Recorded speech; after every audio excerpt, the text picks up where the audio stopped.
Hello, interwebs, and welcome to Closeup. I'm your host, Joe. And I'm Justin. And we've got another new and improving on the new and improved leisure list from last time, because even that wasn't enough to keep us just under 2 hours. That was too long. It's always too long.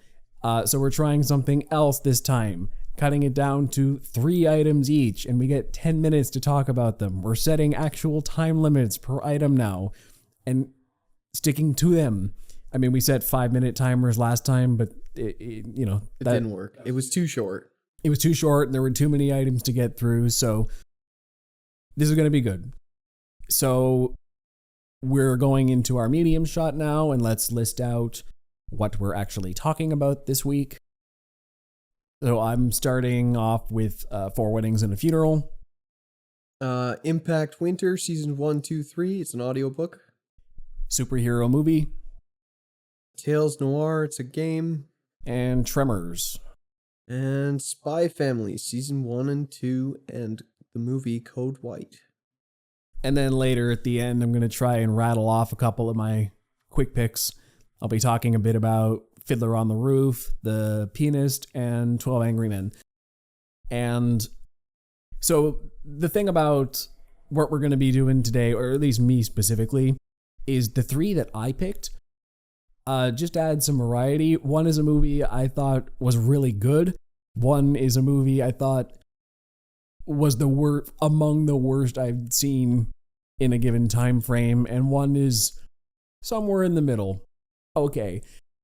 But all of them are entertaining enough for you to watch, I think, and for me to talk about. I'm not picking anything that's like great, but so pretentious it'll bore the crap out of you, or so bad that you just struggle to get through it. I'm trying to find a bit of a medium there. So that is our medium shot. And, leisure lists, for those of you who don't know by now still, it's a potpourri of entertainment. Could be a bit of anything, but not going to be anything new going forward, because that's going to be what our What's New segment is about, which y'all probably saw last week by now. And if you haven't, check out that episode.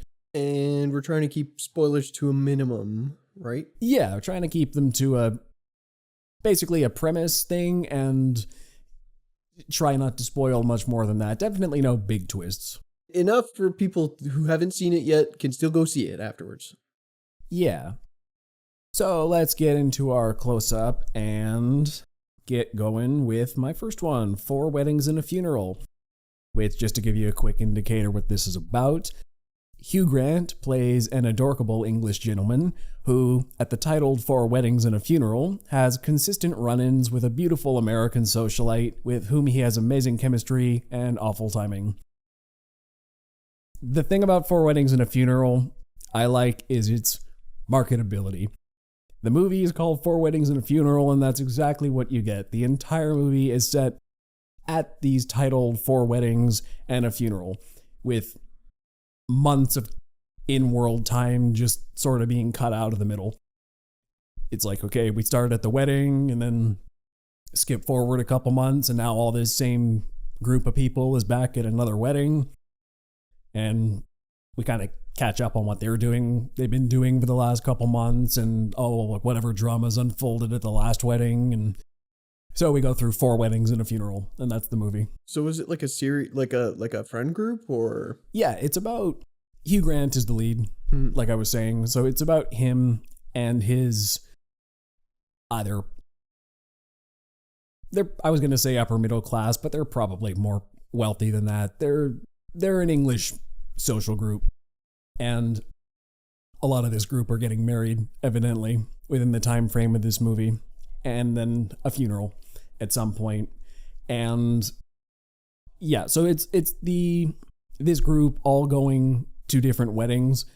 Some of them are friends within the group. Some of them are people who they were closer to once, and then the people that they keep running into at these weddings, primarily being the American socialite who Hugh Grant has a thing for, and like I said, awful timing, because the first time they get together, there's instant chemistry there, and they really hit it off.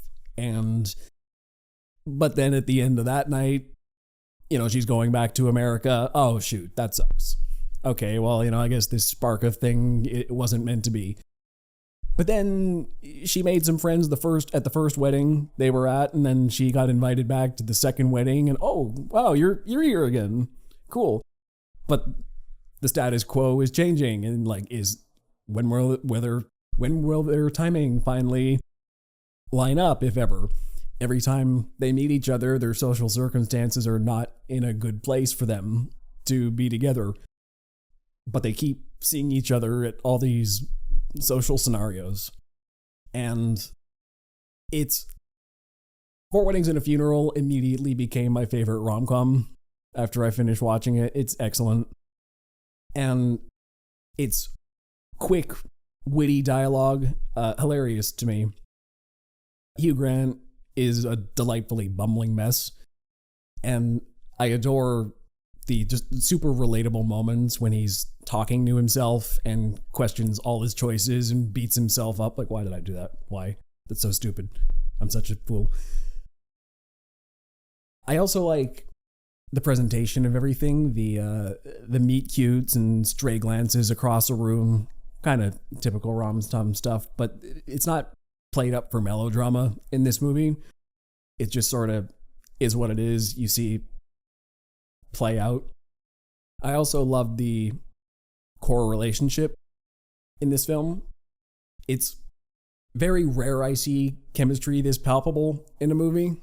The two leads seem so perfect right away, and it's not anything, once again, super melodramatic keeping them apart. It's just bad timing for both of them, but they so clearly should be together, and they're very great together.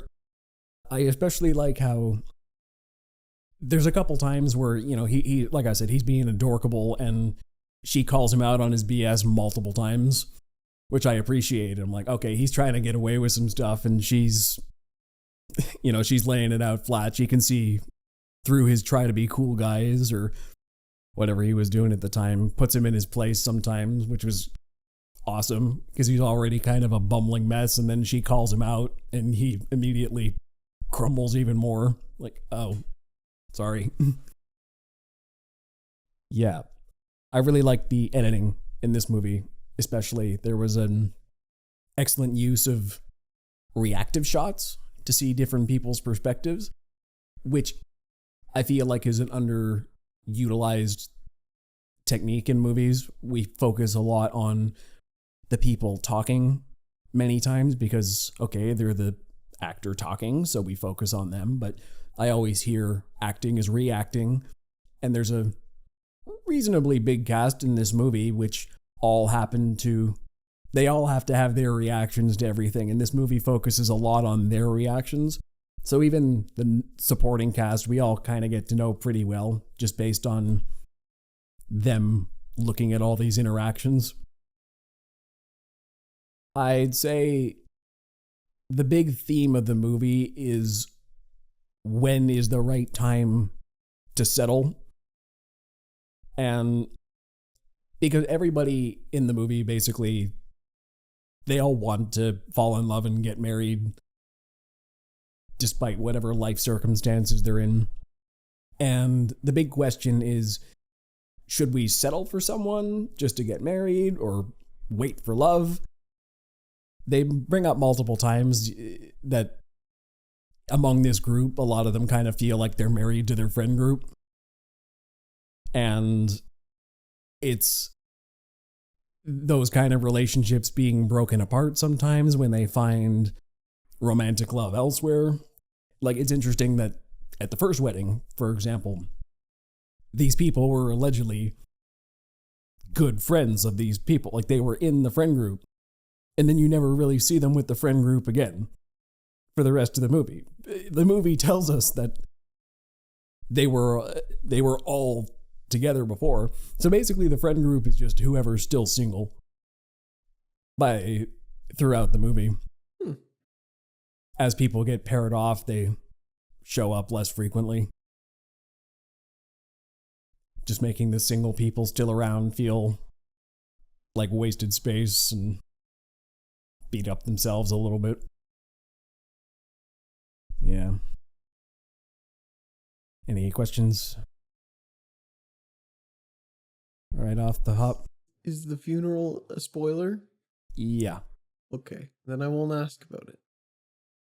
Just know that there is a funeral, and the movie tells you that. That's all I'm saying. There's a funeral. There's 4 weddings and a funeral.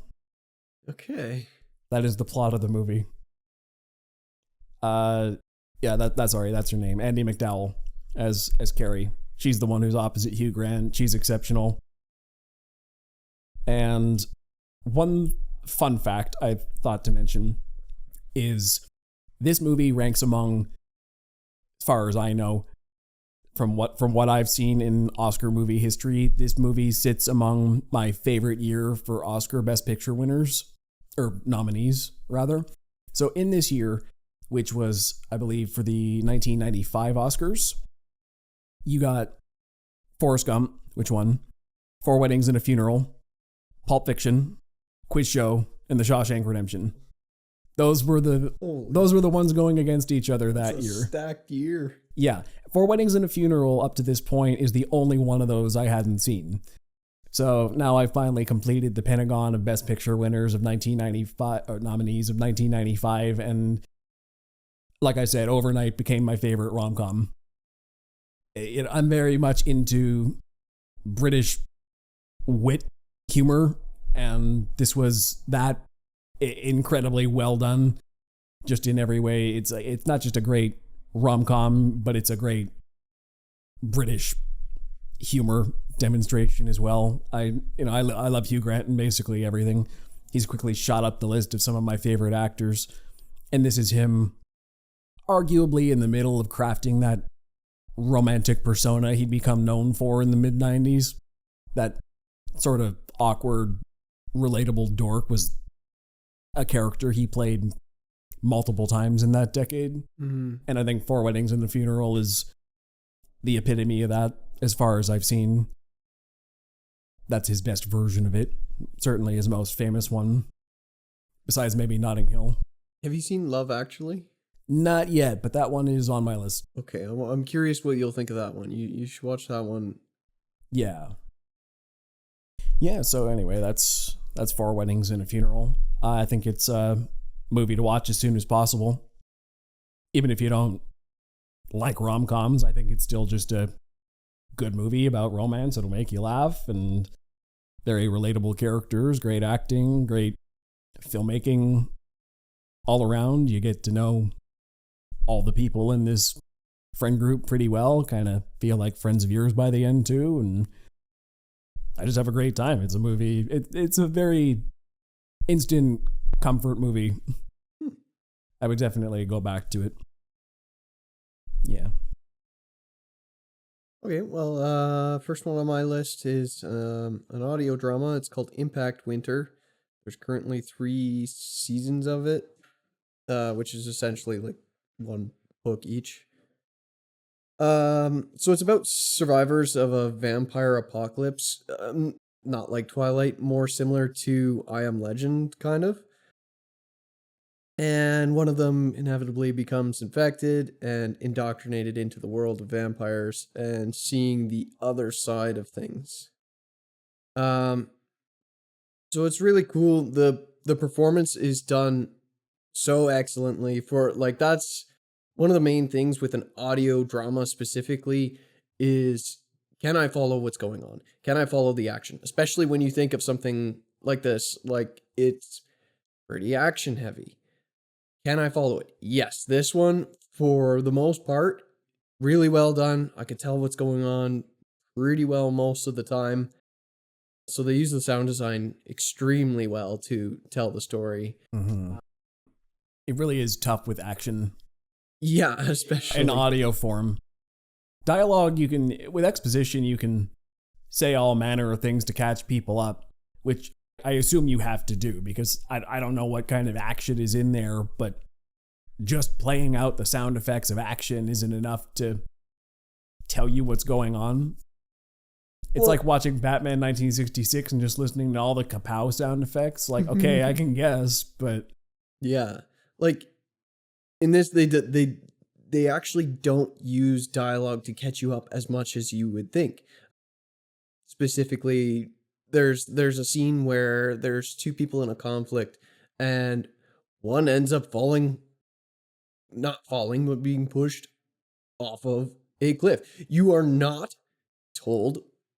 There's no dialogue to catch you up because now the person who did the pushing is like, uh-oh. But there is no dialogue that catches you up on what happened. But you know what happens based on, earlier stuff, sound design, everything like that. You kind of got the feel for what's going on, and you know what's coming 30 seconds beforehand, and then you hear it. I see. So it's pretty unique for that. Like, out of all the audio dramas I've listened to, this is the most action heavy one that I've listened to, and they did it extremely well. So this isn't just an audiobook narration, it's a full-on... It's a full-cast audio drama, yes. Awesome. I believe it's an Audible original, so this is the only place you can listen to it. So you said it's not like Twilight, but I gotta ask, do they sparkle? No, they don't sparkle. They don't even sparkle in audio? Not. Do they like crackle? Is it like you can't see them sparkle, so you have to hear them sparkle? No, I don't think so. No, I don't think so. Think about it. I had to think about it for a second. No. Well, they got different levels of vampires and stuff. Like everybody thinks, oh yeah, they're all just mindless. Like that's all everybody thinks. Sure. In the thing, but there's different levels. There's ones that can remember things, but there are ones that are just like. So I mean, they make sounds, but they don't sparkle. No. Do they sparkle metaphorically? Do you enjoy watching them, listening to them? Sparkle in your ears? Yeah, I guess so. I mean, the third season becomes like really more like a drama rather. I mean, it was always kind of like a drama, but leaned heavier into that tone. Leaned heavier into the drama. I'm glad that it seems like season 4 is going to be pushing away from that because the drama was kind of like, it's a bit of a change of pace. I'm not really that invested in that side of things. So is season 4 re-changing pace because fan reaction was worse to season 3, or were they just kind of going that way anyway? It's just the way the story went. I mean, each season has a very distinct, here's where we started, and then the end of the season basically tells you where it's going. It's like there's progression, very obvious progression for each season. It's pretty much set in a different location each season. So pushing away from where they are in season 3, like season 3 just had a lot of drama stuff going on. So I don't know if it's not really like a self-reflection. I think it was just part of the plan. Okay. So how long are these individual episodes and then seasons as a whole? Well, it's not really in the format that I listened to it. It wasn't split into episodes. Well, the first season was split into episodes, but they combined it into one. So it's like, oh, episode 1, and then they go. By the time they got to the second season, they just went straight out. There was no episode breaks, even though you probably could nail down where an episode break would be, but they just went through it because obviously they did it piece by piece for the first season, and then they went screw that and they joined everything. Okay. So how long are we they're talking? Roughly 7 to 8 hours a piece, maximum 10. I don't think they were any longer than 10. Okay, let's go. So when's the 4th season come out? I have absolutely no idea. I think it's on hiatus right now. Probably to do with the writer's strike. Sure. Makes sense. It seems like the right timing, the gap there. So why do they call it Impact Winter? What's that about? Well, it's kind of like a permanent winter everywhere, and the snow is all blocking out the sun, so that's what lets the vampires come out. which is something else I found really interesting, is that they reverse things. The first one is set in this old castle, and like it's almost described like a Dracula castle. The humans are hiding in the Dracula castle, and the vampires are out doing their thing, right? Right. So it's kind of a really interesting reversal on that. I like that. Yeah, I can appreciate that. and that's part of the themes of it too. Is that, you know, the switching of places. So this is largely from the point of view of the vampires. Then, do we get any No. human characters? You're following vampire characters, and the other half is following human characters who are they have ties together. So you are following two separate camps essentially. Okay. Yeah. Well. So how else do they make these vampires distinctive? So you said they're not like Twilight vampires, but are they more in the vein of Dracula, Nosferatu, or kind of something else? When it gets to the drama-y season, I could definitely see people being like, it's a little bit like Twilight vampires.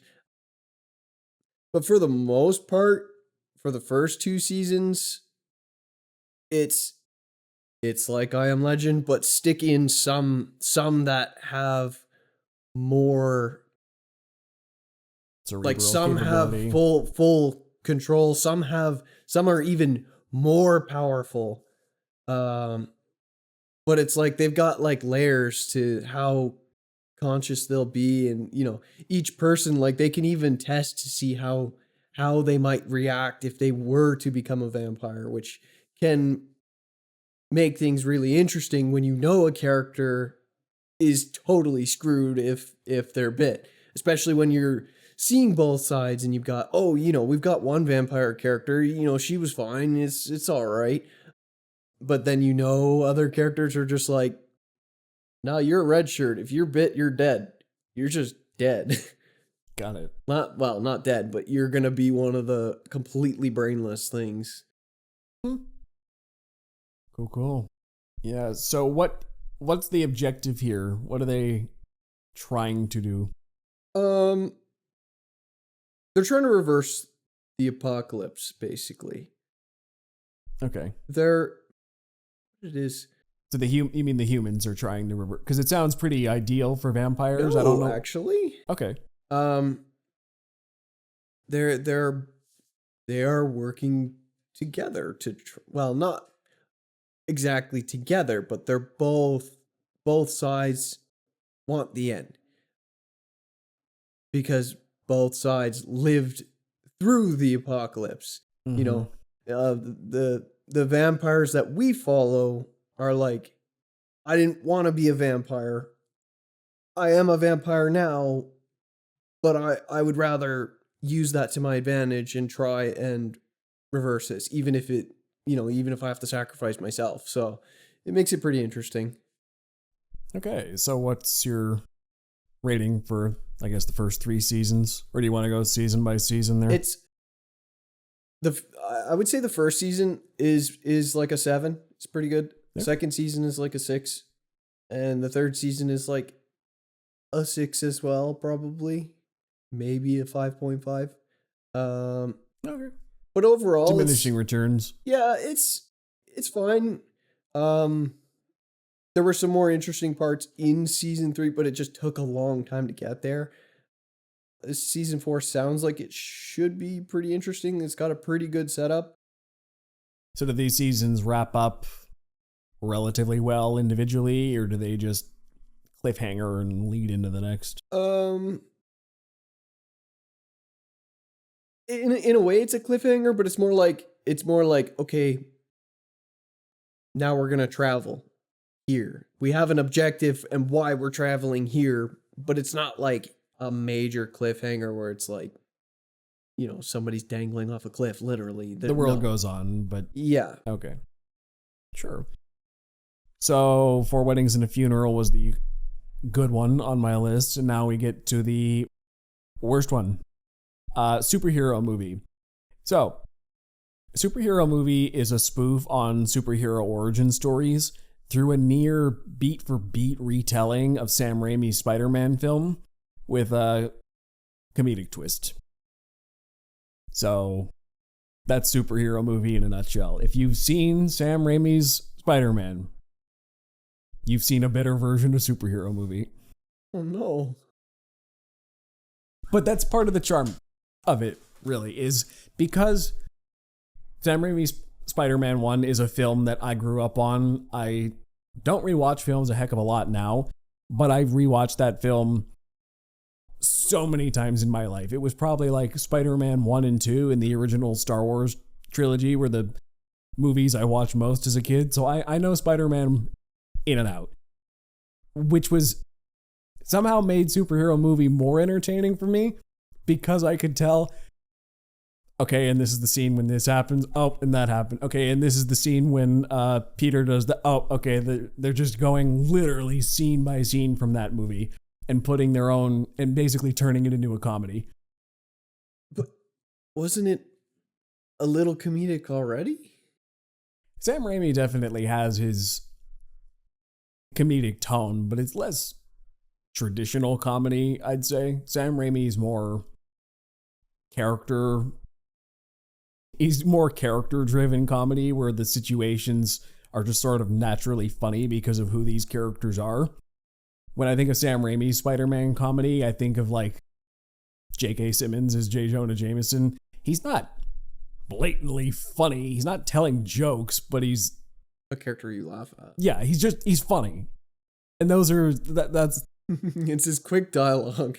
Yeah, I'm trying to think of other examples of like Peter being okay, like very early on in the original Spider-Man when, I don't know, like MJ waves at some friends behind her and he waves at her, like just to show stuff like that. It's not go web go, fly up and away web, Shazam, etc. It was based in character work. This is more okay. We're telling jokes. It's a traditional comedy movie in the vein of, I believe it was produced by the same people who made Airplane and The Naked Gun, so it's kind of in that vein of comedies. Is this their last one? I believe it was among their last one in their run. It's even got Leslie Nielsen in it. He basically plays the Uncle Ben stand-in. So just imagine that, if you will. Leslie Nielsen is an Uncle Ben. And it's also loosely set in the Marvel Universe. Ish. What? I have to assume, I haven't looked it up, but I have to assume this movie was produced by Fox because there are cameos by the Fantastic Four and the X-Men. But they're like, yeah. That's wild. Like there's one scene when he's not Spider-Man in this movie, to be clear. He's a character called the Dragonfly, but he gets like bitten by a radioactive dragonfly. It's the same thing, but he's the Dragonfly. And there's one scene when he goes to the top of a gargoyle in New York City to perch, but the Human Torch is up there too because that's where he wanted to perch and look out over the city. And so he sort of has an interaction with the Human Torch.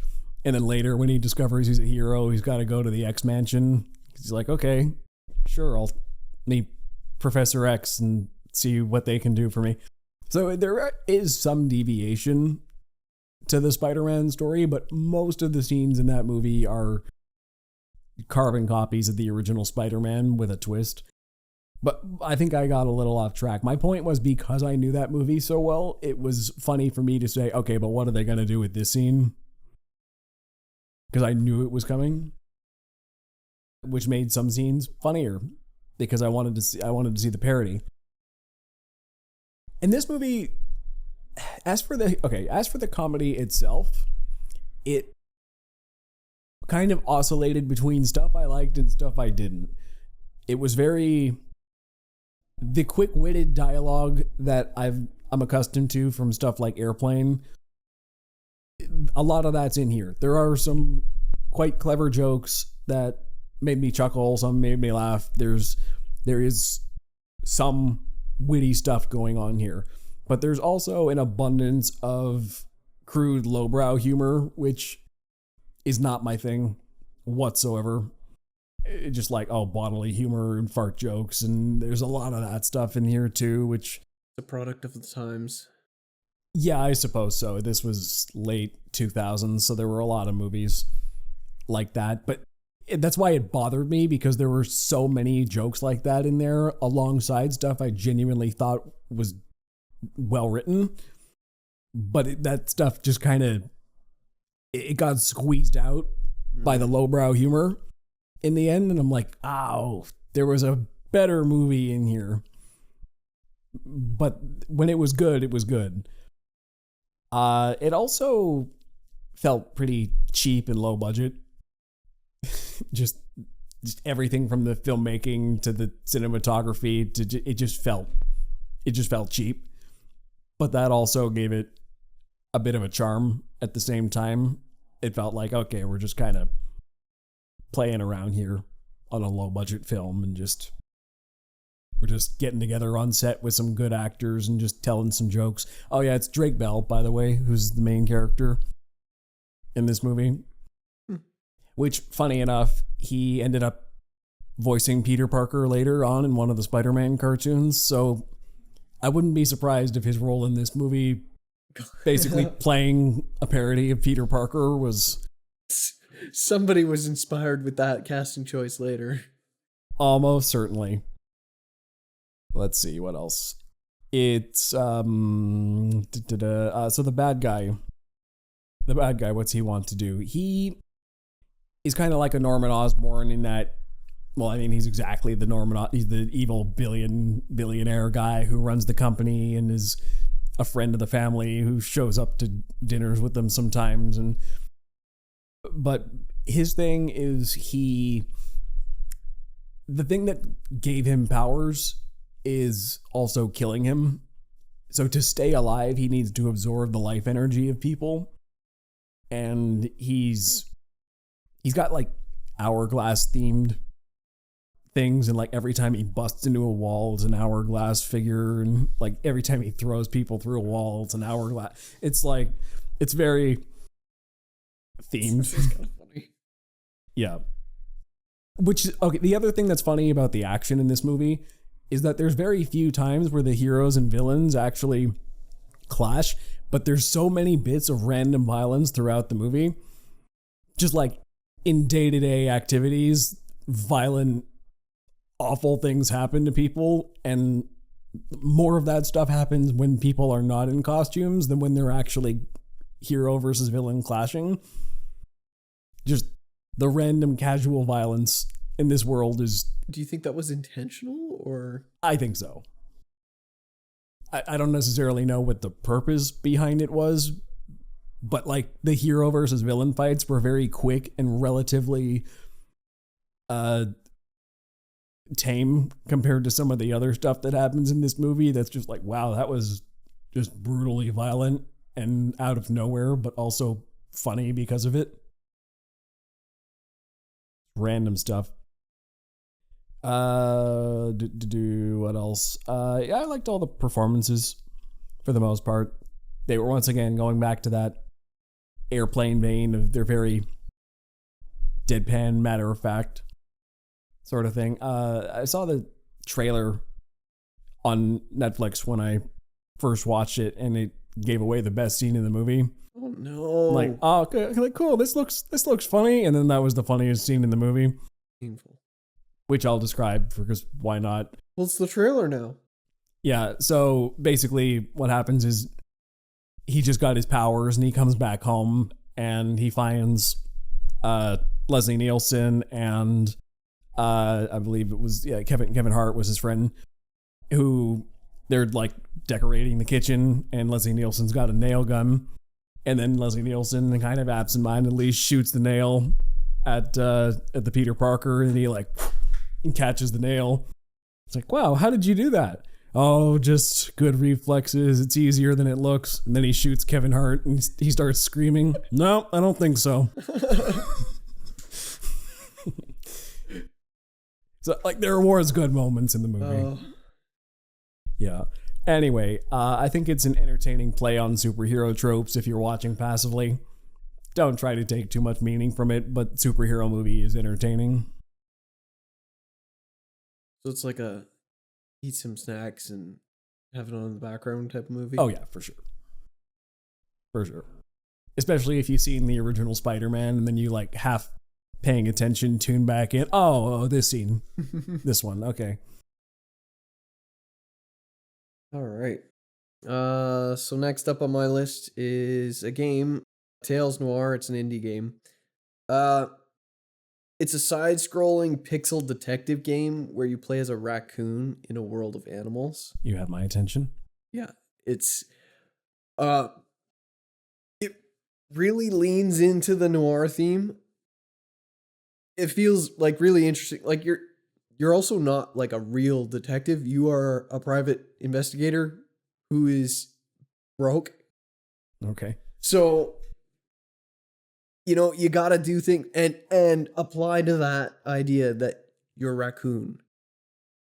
He uses very interesting methods to get things that he wants. He's looked down upon in most of the society just for being a raccoon. So the atmosphere is really cool. Especially like the first act. But later into the game, when you get to other portions, like there's very distinct acts to the game that are each like different feels, and they really nail what they were going for in each portion that feels very distinct yet still the same. Like it goes from it goes from your noir detective to like kind of like a romance thing. Then there's like an eldritch horror thing, and it's crazy. It takes you on this whole journey. One of the problems I had with it though is, other than taking a couple different ways to solve things, all of your dialogue choices don't seem to matter all that much. Telltale syndrome. Yeah, it's a very Railroady. not railroady per se, because there are different ways to get into places, different ways to do things. More earlier on in the game, it feels like they put a lot of effort into the first act of the game, and as you go, it's like diminishing returns, but you're already kind of invested in it, so you're like, I'm gonna finish it. But at a certain point, you're like, does the dialogue matter? I don't think it really does. Like, you can't really screw up the interrogations with people. Okay. Handholdy. Yeah, it just, and it comes down to a single ending. Despite having lots of choices and lots of ways to approach things, there is one single ending. And I had an issue with that because said ending makes you feel like in a game with where you're thinking it has alternate endings, you're like, did I get the bad ending? Man, I must have really sucked at this game. And then it's like, nope, no, that's just the ending. I'm like, oh. So the one ending has to be a bad one too. Yeah, it's pretty disappointing. Especially because you start to kind of fall in love with this world. It's very, they do a really good job with the characters. Especially some of the side characters that aren't even in it that much. And it's a very short game. I think I finished it in under 8 hours, maybe. That's pretty short. I think it was even less than that. It might have been like 6. But I had a blast playing it until I was disappointed by the ending. It feels like the production was rushed. It was an indie game, but it feels like they just ran out of time and were like, okay, we're done. If they fleshed it out more, gave alternate endings, it would be like one of my highest rated indie games.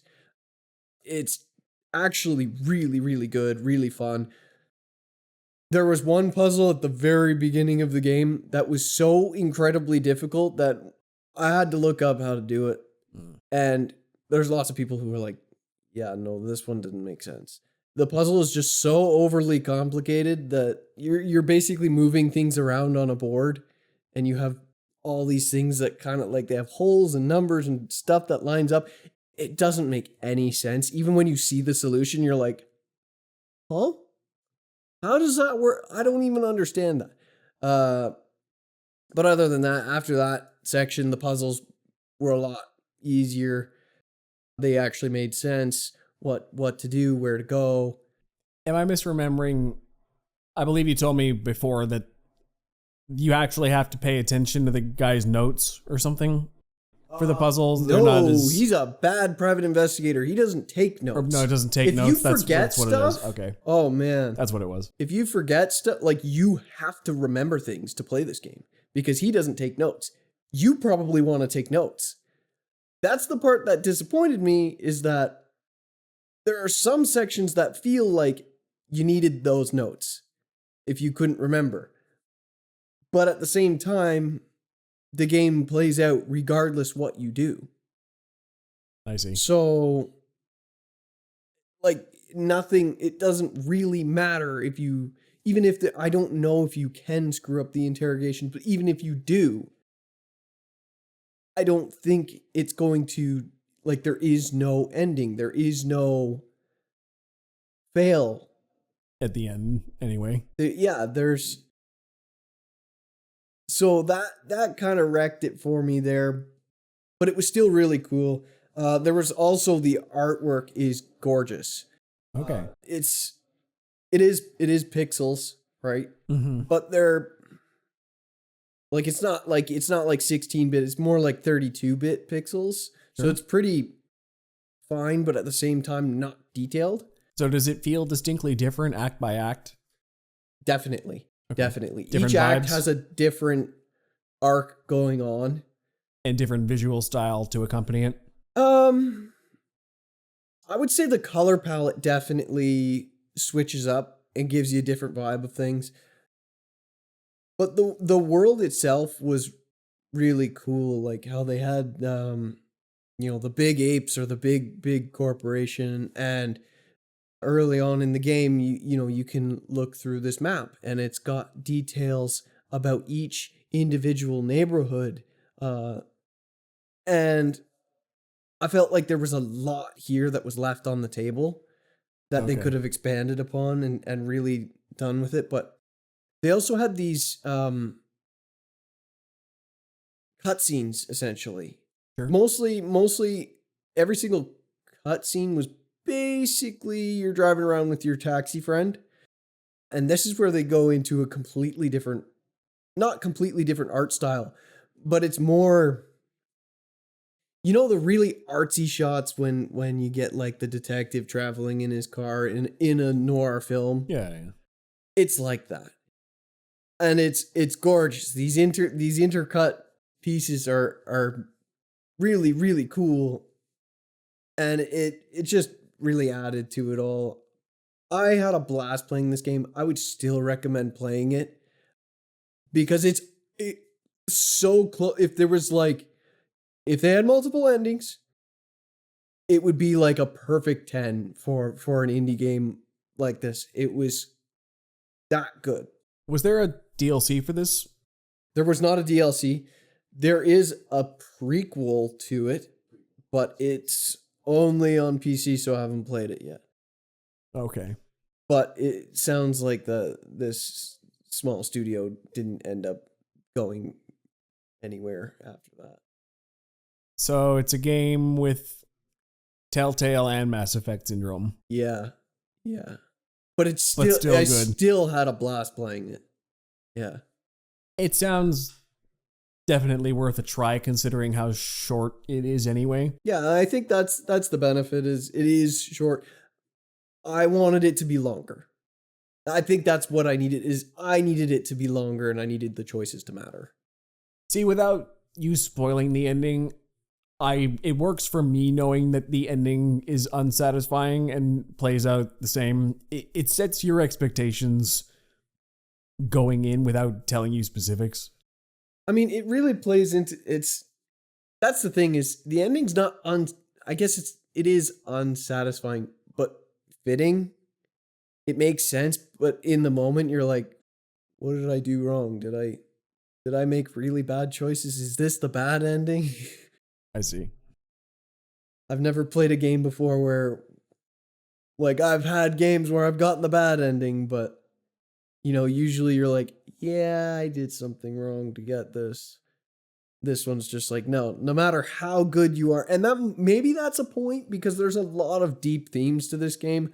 I would love to play it again just to try and find more of these themes and do things a little bit differently, even though it doesn't do very much. Exploring those deep themes, it seems really interesting to me. Sounds like it. Okay, well, my next one is... Oh, so before I go on my next one, what was your final ranking for it?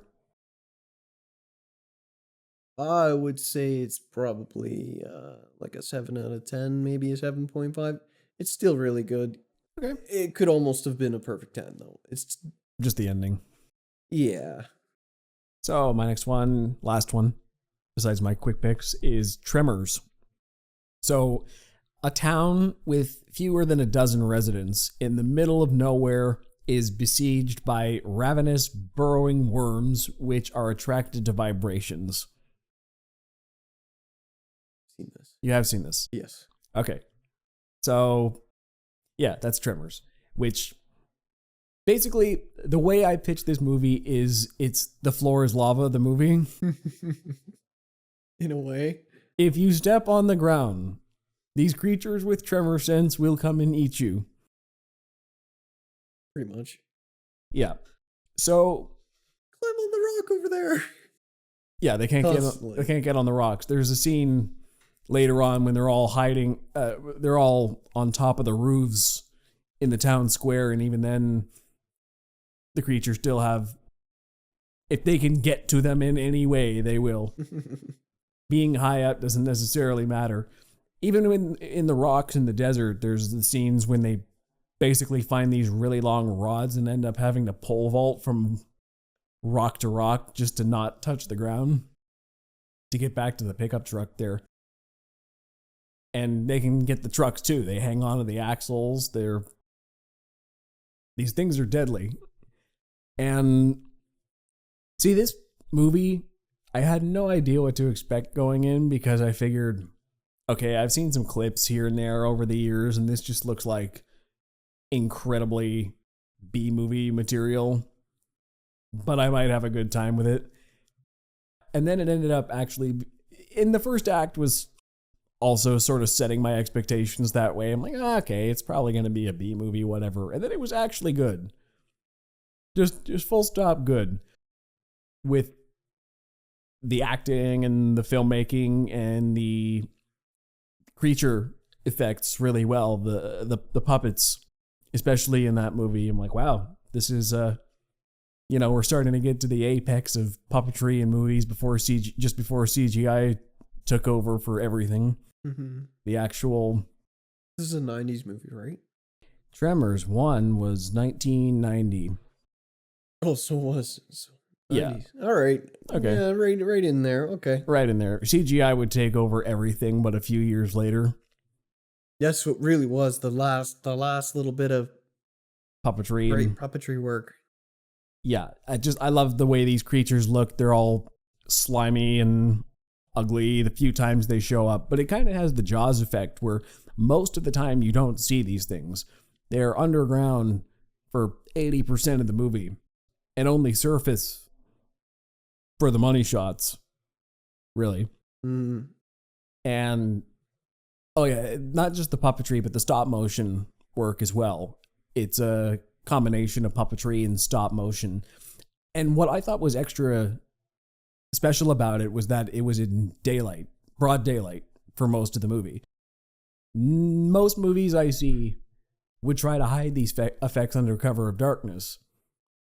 Even back then, before CGI became the norm. Like, CGI hides under cover of darkness, but so did puppetry and stuff like that. You think of all the horror, like creature horror movies from the 70s and 80s. Most of them were in the dark because, ooh, that's scarier. But this had the guts to set it during the day most of the time.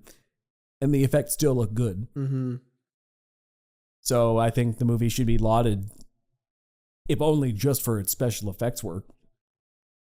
But I also enjoyed that the action took long shots, was wide. You got to see the geography and all these characters. They gave you a good sense of location and, okay, so we got to get from A to B, so we kind of see A to B. We know roughly the layout of all these things that they're doing, so you could always keep track of people and help to feel more dangerous. Because it wasn't a frantic thing necessarily. Being frantic in like quick cutting and stuff, that would have screwed up the movie entirely, because the whole point is we got to think a little bit more ahead. We can't just go in and like run on the ground or we're going to die. Quick actions will get us killed, so we need to sit on this rock for a little while and think what our options are. Because that's actually what I'd argue is the main theme of the movie, is about short-sightedness and planning ahead alternatively. They seem to crop up as themes a lot, specifically with Kevin Bacon's character, who is kind of known for being a short-sighted guy. And that's also kind of the thing, is these main characters could never get out of their own town, which they don't even really like this little town, and they're planning to leave it. These monster attacks start creeping up the day they finally decide to leave. But that's because they can never plan ahead enough to save up anything or what they're going to do with their lives. They're kind of just living day to day. But then by the end of this movie, they're finally starting to see the patterns and start thinking more than one foot in front of the other. And that, I'd argue, that's where the main character arcs come in, is recognizing your own short-sightedness and looking ahead for the first time. And, but then again, I also thought that was slightly undercut by what happened to the preppers. Because there was this couple who, like, they were preppers. They had all like the machine gun weapons, and like they were prepared for any kind of apocalypse. And then there's a great joke in the movie when all their prepping is basically for naught, because they're like, well, we didn't prep for underground monsters. That wasn't like, we're good for nuclear Armageddon, wasteland desert. That's why we came out in the middle of nowhere. We didn't prep for underground monsters. So I guess the movie's also saying even the prepared people, there's some things you can't prep for. So it's like finding the middle ground more. Yeah, these guys, like the main characters, don't know what they're going to do later that night, let alone tomorrow. And these people are out in the middle of the desert planning for an apocalypse. Who knows when that's going to happen. So those people over-prepared, and oops, hard to improvise after that. And these people learn to think a little bit more ahead. So you're right, it's about finding the middle ground there. I also appreciated that the movie kept a good sense of humor. This wasn't, and I think that's what kept it beyond being a totally cheesy B movie, was the humor, going back to our conversation before, was rooted in character rather than just goofy gags and jokes. And these characters were just naturally had good banter with each other, specifically the main two guys. And despite being a bad situation, I feel like it's very human to try to find the humor in your situation, if only just to stay sane. And it's not stupid humor either. It's good banter most of the time between these characters. And once again, if it was a different kind of humor, this would have been full on. So actually, sorry, my point I think I was trying to make was things that take themselves so melodramatically seriously tend to end up feeling more cheesy than stuff that feels a bit more tonally balanced. If they went full in on sand monsters killing them, oh no, sand monster, like it would have dated it terribly. But they kind of, I don't want to say they, pull a Joss Whedon or Marvel sort of humor, but it's kind of like an early version of that where they're not undercutting the situation, but they can find some tonal nuance into it in a way that was entertaining but not over the top. It just made it feel like real people in a situation. Mm-hmm. If I remember correctly, that this is one that spawned a parody as well and lent into some of the newer parody tropes that they've played on. Right. This is one of the ones that is credited for a lot of stuff like that. I can see that. It spawned about 5 direct-to-DVD sequels from what I saw.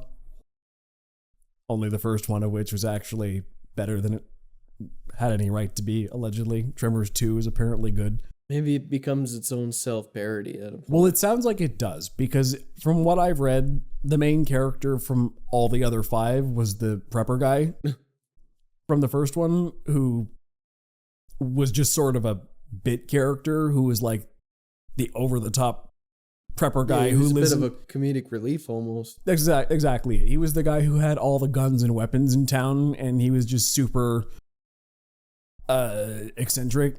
And then he's the main character for all the other movies, which, I mean, it's kind of like what happened with Pirates of the Caribbean. Like, they take someone like Jack Sparrow and then throw him into protagonist status when that wasn't really his role. He was the quirky side character in the first one, and then you elevate him to main character status. Yeah, he definitely, like, he wasn't necessarily side character, but he was one of main 3. Yeah. In that. I just mean he was like Pirates, for example, was about, I don't even remember their names, but Elizabeth Swann and Will. They were the main ones. And then in the other ones, Jack Sparrow became more and more prominent and also more and more exaggerated. And I feel like Tremors probably did the same thing with this guy, but I haven't seen him. I don't know. Tremors is pretty darn good. I like the way it was shot, the creature effects, the acting, the humor, the dramatic elements too. It's all just, it's good. It's a good monster movie. Fair. And it's one of the last of its kind, essentially. That's true. Before movies After like that started stuff changing. really shifted. Things changed like crazy. I mean, Yeah. Like the next kind of wave of stuff like that, you hit into stuff like Armageddon and starting to feel way too big and yeah, like they're so over the top that it's yes, that was another point about this one, was that it was set all in the one town with about a dozen people in it. Like I think some of the other Tremors ones was like, the monsters are worldwide problem now.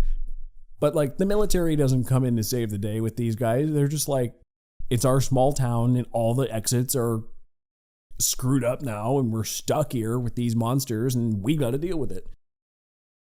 And I think that started getting lost in the 90s when everything became world-ending stakes or country-ending stakes. This was one of the last, my small town is threatened by a thing and we have to resolve it within the confines kind of stories. So a good point. What's your next? All right. So my next one is Spy Family. So it's an anime. It's about a fictional Cold War era spy who has to assemble a false family to get to a specific target. So the father is the spy. The mother is an assassin. The daughter is a telepath. And the dog is a future seer. And the only one who knows any of these like secret lives between them is the daughter because she can read minds. Mm-hmm. So everybody's trying to keep their secrets from each other, which you get a lot of back and forth between it because of that. Everybody's kind of ducking around. But what I find the most unique, because the mission is he's got to get the girl into the private school to become friends with the military guy's son to get him in, or the guy's like a total recluse. They can't get to him in any other way. Mm-hmm.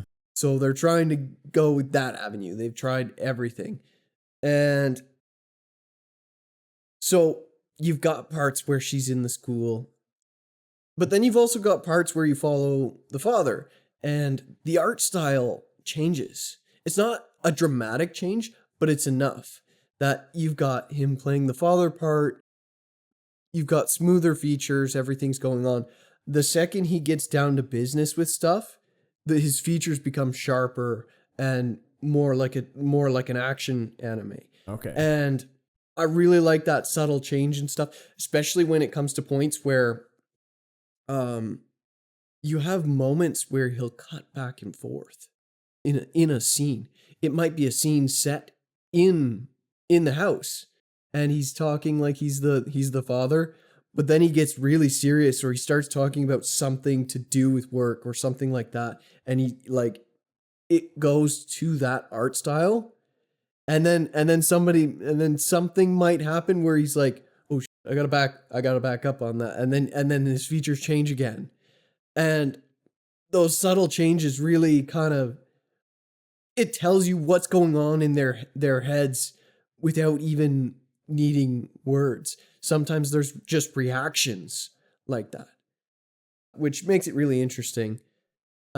Speaking of reactions, the daughter's reactions are hilarious because she sees everything and she's like, "Oh God!" Like the faces she makes. Oh man, I die every time. The It's face like, you just made for me there, I can imagine. yeah, the face of absolute shock sometimes, or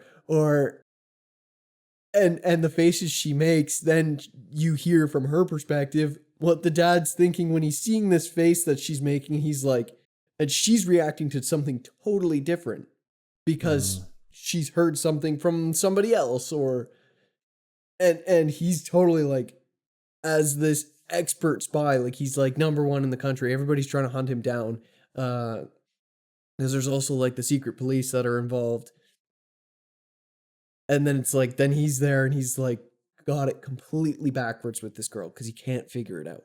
She just absolutely boggles him. This is a very complicated mission for him because it's so out of his wheelhouse. Then there's the wife. She kind of gets the shaft for the first season, which I think they remedied in the second season because they spent like a 4-episode arc on her stuff. Basically, you only see a tiny tidbit of what she does. Like, yeah, we know from the first episode that she's an assassin. We see her kind of go on a bit of a mission. After that, you wouldn't know it throughout the entirety of season 1. Other than her ridiculous feats of strength, which is extremely entertaining because she's trying to play housewife and help me open this jar. Like, she has ridiculous feats of strength. Like, the little girl wants to learn how to throw a punch or something. You don't think she can teach her how to throw an epic punch, or like, oh, I want to learn how to play dodgeball. She can throw a ball so hard it like breaks a tree. And the girl's just like, I'm scared of you a little bit. Those are insane feats. But yeah, it's good.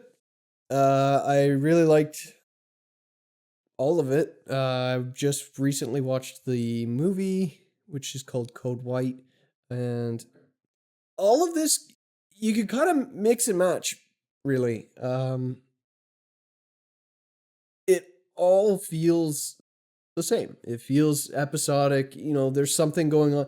There's a little bit of an overarching story, but it hasn't really progressed since like the first half of the first season.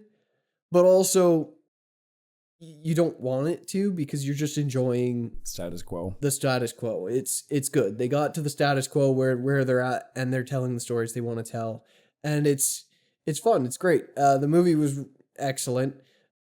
It's nice seeing when they do an anime movie adaptation of stuff, like a continuation basically in the movie form. It's higher budget. There's a lot. The animation is like, you multiply the everything that's going on by like 10, and it looks absolutely gorgeous. So is the tone more comedic or dramatic? It's definitely a comedy. It sounds like a sitcom, with the twist being every member of the family is some special kind of weird. Yeah. Like, it's definitely, especially with the idea that the status, like, they all have these separate lives, but the status quo doesn't shift very much throughout. It sounds like a sitcom to me. Just yeah, a little bit. Yeah, for sure. It's like an anime sitcom. Yeah. But you grow to love the characters, and they're great. All the main four are excellent. The dog's hilarious. He's great when he's involved. He's just not in it as much because he's the dog. But when it's an episode that he's in, he's great. You know it's gonna be a good episode when it's like, okay, I'm gonna go take the dog for a walk, and we're not staying in the apartment. We're following the person walking the dog, and you're like, yes, this is perfect. This is what I wanted. Fun. Yeah. So what do you rate this show? It's definitely a 7, maybe even an 8. It's pretty good. I'm gonna say I'm gonna stick with my original 7. Yeah, a 7. 7 was your gut reaction. Yeah, it was. It's not like spectacular, but the animation is really great, and it does some things that are really unique that I haven't seen before. Does what it does well. Yeah. So now we're through the main list, and I'm just gonna rattle off my quick picks for. Didn't want to pick all great things for these lists, just because it's very easy to front load them with great or terrible things. I'm trying to find a mix, but I feel like I'm going to be letting you down if I don't tell you the best things I've been watching lately. So my second highest ranking for things is must see, and the only must see I saw within the last month was Fiddler on the Roof, which is a musical set in, I believe it's early 1900s Russia, pre-revolution Russia, about a man named Tevye in a traditional Russian village of Anatevka. And so his Jewish culture in this village is extremely traditional. And, the opening numbers tradition, and he's describing all these different things, and basically times are changing in Russia. The political turmoil on the outside world is reaching a fever pitch, but Anatevka has still kind of got its head in the sand. They sort of pretend the outside world doesn't exist. It's not going to affect us, what have you. And at this time, Tevye's 3 daughters his eldest daughter is of the age to be married, and basically all his daughters start choosing romantic picks that are breaking with tradition in some way, and he's got to decide whether he's allowing this, because a lot of the ones they pick are getting further and further away from the traditions of this community. So he, as the father, sort of has to think, well, do I respect my culture more or the wishes of my daughters? Because, I'm the man of the house, and I do get to decide these things for my family. My word goes. And so he's sort of wrestling with his conscience that way. But it's also, music's good on the whole. Not everyone in that cast, this is the 1971 movie, not everyone in that cast is the greatest of singers, but the dancing is all really well done. The songs are good. I feel like this movie is also ahead of its time for fourth wall breaks. Like a movie from 70s? 1971, and this guy was the main character's doing fourth wall breaks. Like there are scenes where he literally like basically pauses the movie to talk to the audience. That's crazy. Where like his daughters come to them with their romantic pics, and then he basically stops the movie. Okay, but like on the one hand, but on the other hand, and yeah, which I hadn't seen. I don't think I've ever seen that in a movie that old. Now that's a tradition that comes from stage plays, correct? I believe it was an adaptation of a stage play. So that might be it then. Yeah. It's just very interesting to see in a movie from 50 years ago. Yeah, it's interesting. But if it's scripted into the play already, they probably just went, well, why doesn't it work with a movie audience? Soliloquy, I believe that's called. You're right. It is a stage play tradition. I never thought about it that way. I just never seen it in a movie that old. But yeah, I thought so. Even in terms of like the editing and the camera work and that, it was interesting for that reason. I think the main reason to see the movie is the I believe the actor's name is T'Pol, who plays Tevye, who's one of the most three-dimensional characters, most relatable, realistically presented characters I've ever seen in a movie. Like his main performance is the glue that holds the whole thing together. Just to see what this guy did with this particular role in this movie, I think it's worth it, must see just for him, but the rest is all really good too. So now we get into a couple watch as soon as possible. These are my highest rankings. These are my biggest recommendations. The Pianist, which gets a bit of a bad rap nowadays because it was directed by Roman Polanski, who, not getting into all his legal issues, but suffice it to say, a lot of people boycott his work just for the fact that he directed it. I didn't know he was the director going into this one, but I had heard good things about this movie. So basically, The Pianist is about a Polish man in the early 1940s who is considered to be one of the most promising pianists in the world. And then Germany takes over his country, and he has his rights and his sense of humanity stripped away during the escalating onslaught of the Holocaust. And this is based on a true story. This was a real guy. And it basically just goes through this guy, what this guy saw of the Holocaust step by step, from, once again, just being a promising Polish pianist to, oh, well, now I'm not allowed in the parks. Like, now I'm not allowed in the public parks. Oh, now I've got to wear an armband. We're not going to do that. Oh, well, okay, well, I guess we followed that command because pressure. Oh, now I'm not allowed to walk on the sidewalks. Oh, now they're putting us into camps. And, oh, well, you know, these camps, they suck, but, you know, I'm still a working man. Oh, and then there's like a sense of revolution that's brewing, but I don't really want to be a part of that. I just want to work and keep my head down and maybe things will be okay. But then they keep getting worse and worse and worse for him and his... Is this based on a true story? Yeah.